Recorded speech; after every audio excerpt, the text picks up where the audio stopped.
Oi, pessoal. Vamos falar agora um pouquinho nessa linha que a gente está vindo aí de abrindo alguns parênteses sobre coisas que a gente já falou, né, que a gente já tratou, mas explorando um pouco mais.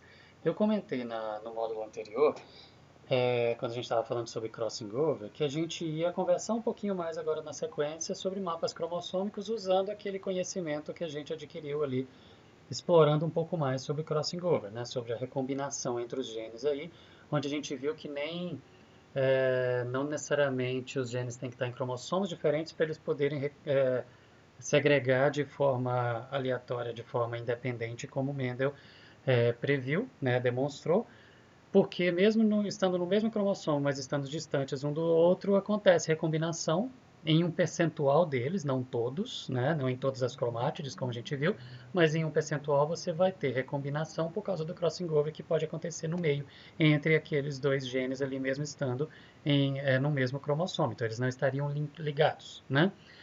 E aí agora a gente vai aplicar esse conhecimento aí em mapas cromossômicos. Então o que são mapas cromossômicos?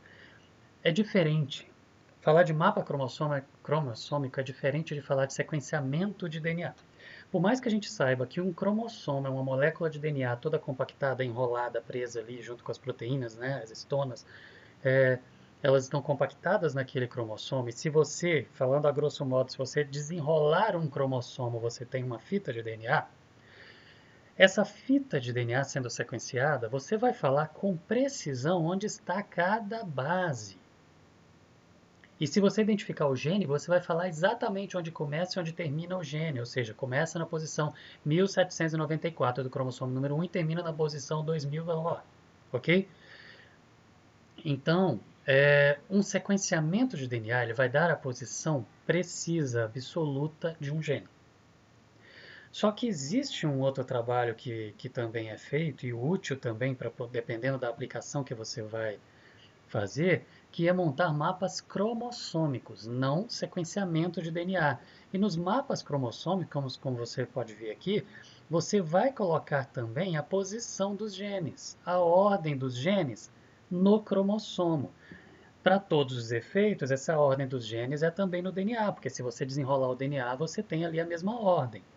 Só que quando a gente monta um mapa cromossômico e a gente coloca a ordem dos genes no cromossomo, a gente não está falando a posição exata, mas a gente está falando da posição relativa. Em outras palavras, o que a gente está falando é a ordem com que os genes aparecem naquele cromossomo. A posição exata você pega com sequenciamento de DNA, mas com um mapa cromossômico, montando um mapa cromossômico, que é uma coisa indireta, você sabe a ordem dos genes naquele cromossomo especificamente. E como que a gente chega nisso? Através do nosso conhecimento a respeito da frequência do crossing over entre aqueles dois genes, ou entre os vários genes que você está querendo criar, saber a ordem deles no cromossomo. O que a gente está chamando aqui de frequência de permuta, ou seja, frequência de trocas, de, entre aspas, trocas de pedaços ali dos cromossomos no crossing over, ok? A frequência de crossing over, ou seja, a frequência de permuta entre dois genes que estão no mesmo cromossomo, ela vai ser maior quanto maior for a distância entre esses dois genes dentro daquele cromossomo. Por quê? Quanto mais perto um do outro, menos chance do crossing over pegar no meio. Quanto mais distantes, maior a chance do crossing over pegar no meio. Tá bom? Então, considerando, então, olhando para esse exemplo aqui, você tem a formação de gametas. Lembra que eu falei que você vai ter gametas que vão permanecer como os parentais, ou seja, você não teve permuta entre os genes, eles permaneceram ligados, então eles estão como os parentais. A maioria dos gametas vão estar assim, eles vão estar numa disposição como nos parentais, eles vão permanecer ali. Mas vai existir uma porcentagem pequena, mesmo de dois genes diferentes no mesmo cromossomo, vai ter uma porcentagem pequena que vai ter recombinação, ou seja, vai ter um crossing over no meio. Essa porcentagem pequena aqui, você vai considerar a frequência de permuta, ou a frequência de crossing over entre aqueles dois genes. Então, por exemplo, se eu tenho um determinado gene, vamos olhar aqui, nós estamos aqui representando daquela maneira como a gente aprendeu no módulo anterior. Uma barra entre a B e a B significa que o Azão e o Bzão dois genes diferentes. Os dominantes estão num cromossomo e o Azinho e o Bzinho estão no outro cromossomo homólogo. Então eu tenho Azão, Azinho, Bzão, Bzinho. Estou tratando de um dihíbrido aqui. Mas nos cromossomos homólogos, cada um, né, dos alelos está num dos cromossomos no mesmo locus, no mesmo loci. Então, eles estão numa posição cis aqui, os dominantes num cromossomo, os recessivos no outro cromossomo. Se você fizer um cruzamento teste, que é aquele cruzamento com o duplo recessivo, você vai obter aqui o resultado na próxima geração daquele cruzamento. Porém, na hora da formação dos gametas, existe uma certa taxa de recombinação, e essa taxa de recombinação vai ser passada para os gametas. Então, você não vai ter os gametas todos certinhos, divididinhos por igual. Você vai ter um deslocamento ali naquela frequência. E esse deslocamento que você vai ter na frequência, ou seja, a frequência de gametas que sofreram permutação, que sofreram crossing over, que foram recombinados, ela vai ser demonstrada se você analisar os gametas. Então, digamos que nesse cruzamento aqui eu vou ter 903, na próxima geração, eu não vou ter 903 na posição parental, ou seja, como um dos parentais, 897 como outro, e eu vou ter um percentual pequenininho ali de recombinados, onde eu vou ter o azão Bzinho ao invés de azão Bzão, e o azinho Bzão ao invés de azão Bzão. Entenderam? Eu tenho aqui um percentual que foi recombinante. E aí, nesse caso, eu consigo calcular a frequência de permutação, ou seja, a frequência de crossing over, o quanto de crossing over teve em percentuais, fazendo o quê? Dividindo o número de recombinantes, número absoluto aqui de recombinantes que eu tive na próxima geração, pelo número total. E isso vezes 100 vai me dar quantos por cento foram os recombinados. Nesse caso aqui, por exemplo, 98 mais 102 dá 200, dividido por 2.000, vezes 100 vai me dar 10%. Ou seja, nessa geração aqui, F1, digamos, após esse cruzamento aqui parental, nessa primeira geração aqui, F1, eu tenho 10% de recombinantes. Aí, se eu definir que eu tenho 10% de recombinantes, eu consigo usar essa informação para montar um mapa cromossômico, um mapa genético, com a posição relativa dos genes. Como que eu faço isso? Primeiro, para montar o mapa cromossômico, eu vou ter que assumir dois princípios aqui. O primeiro deles, que os genes eles estão dispostos linearmente. Isso é fato, gente. É um pressuposto, mas ele é fato. Porque se você faz um sequenciamento, você não tem genes encavalados. Você não tem na dupla fita um gene e um outro gene diferente na fita complementar. Não é assim. Os genes eles estão dispostos linearmente, um atrás do outro. Então, se eu defino a ordem dos genes, ela estará corretamente definida. Se eu fizer um sequenciamento, eu vou encontrar exatamente naquela ordem. Então, o sequenciamento de DNA só vai me dar a posição exata, mas no cromossomo eu consigo saber a posição relativa em função desses percentuais aqui da frequência de permutação que a gente descobriu. Então, vamos lá. Primeiro pressuposto, os genes estão dispostos linearmente, um atrás do outro. Segundo pressuposto, o crossing over ele vai acontecer em qualquer parte do cromossomo inteiro. Isso é fato também. Só que, quanto maior a distância entre dois genes, mais espaço tem entre eles para crossing over atingir ali. Então, quanto maior a distância entre dois genes, maior a frequência de recombinação entre esses genes. Por quê? Maior a quantidade de crossing overs vão acontecer entre eles. Quanto menor a frequência de recombinantes na próxima geração, significa que esses genes estão mais próximos. Quanto maior os recombinantes na próxima geração, significa que esses genes estão mais distantes, isso dentro do mesmo cromossomo. Com isso, a gente assume, ok, que essa distância ela vai ser equivalente ao percentual de recombinantes. O que eu estou falando então? Se nós achamos que a taxa de recombinação entre dois genes na próxima geração foi de 10%, como a gente viu no exemplo, então a gente define que a distância entre aqueles dois genes A e B ali, ela é 10. 10 o quê? Qual a unidade? O nome do cara que descobriu, que definiu, que criou esse método, que é o Morgan. Então, 10 morganídeos. A distância relativa entre os genes no cromossomo, na hora que você monta um mapa cromossômico, ela é exatamente o quanto por cento você vai ter de recombinantes na próxima geração. Entendeu?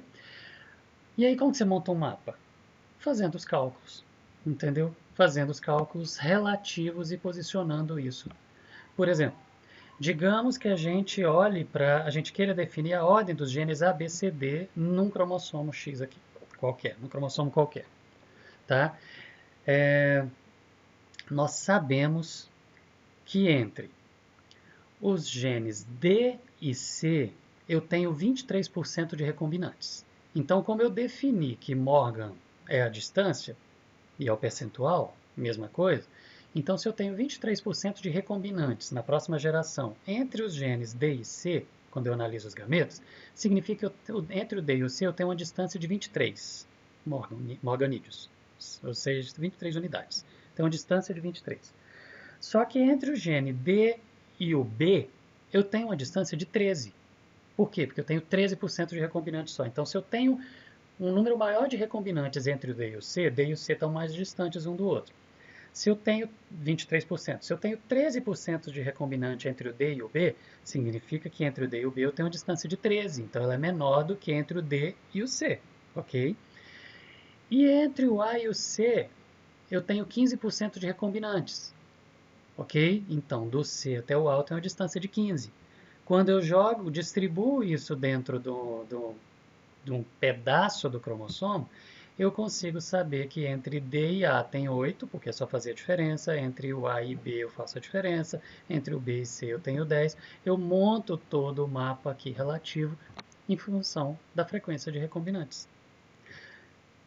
Calma, se você não entendeu aí, nós vamos fazer de novo. Só que agora vamos fazer partindo dos dados aqui e não olhando para o desenho, tá bom? Vamos lá. Digamos que seja dado para você uma situação, um exercício onde eu tenha aqui a taxa de recombinantes, e normalmente vai ser assim que isso vai ser cobrado de você. Eu tenho a taxa de recombinantes entre determinados genes e pede para você montar o mapa de posição relativa deles nos cromossomos, ok? Então eu tenho aqui, entre A e B tem 16, entre B e C tem 8% de recombinantes, entre A e B eu vou ter 10% de recombinantes, ou seja, de crossing over, entre D e C eu vou ter 14% de crossing over, entre B e D 6% de crossing over. Como que eu faço isso então para montar esse mapa? Vamos lá. Se eu sei que entre o A e o B eu tenho 16% de recombinantes, então a distância entre eles é 16, ok? E entre o A e o D, olha aqui, eu vou procurar. Entre o A e o D, eu tenho 10% de recombinantes, ou seja, menos do que entre o A e o B. Então, entre o A e o D, eu tenho 10%, a distância é menor, ok? Entre o D e o B tem essa informação? Deixa eu ver, D e B? Tem. Entre o D e o B tem 6%, então eu venho aqui e olho se dá certo. Ok, se eu sei que entre o A e o B tem 16% de recombinante, então eu tenho a distância de 16. Entre o A e o D tem 10. E entre o D e o B tem 16, significa que o D está entre o A e o B. Pronto, eu achei essa ordem dos três. Por que é importante eu saber a distância entre o D e o B? Porque se a distância entre o D e o B, ao invés de ser 6, fosse maior, a distância de 10 entre o A e o D não estaria para esse lado do A, ele estaria para o lado de lá. Então eu somaria 10 mais 10, eu estaria para poder chegar aqui, ou mais 16 para poder chegar aqui. Então eu sei que o D está entre o A e o B por causa da distância entre o B e o D, por causa da taxa de combinação entre o D e o B, que ela está aqui. Achei a ordem dos três, e entre o B e o C eu já sei exatamente onde está o A, o D e o B. E entre o B e o C eu tenho 8%, então entre o B e o C eu tenho 8%, portanto eu tenho a ordem A, D, B, C. Montei o mapa relativo do cromossomo. Ok? Entenderam? Só isso. Não tem mais nada. É simplesmente uma informação, por isso eu falei que seria um parênteses, que a partir da frequência de crossing over você consegue saber a ordem dos genes num cromossomo. Ok? Faça os exercícios, qualquer dúvida, qualquer dificuldade, é só chamar que a gente conversa mais a respeito disso, ou então na próxima aula online de exercícios, a gente vai treinar mais e resolver exercícios sobre essa parte. Ok, pessoal? Então, um abraço, até breve.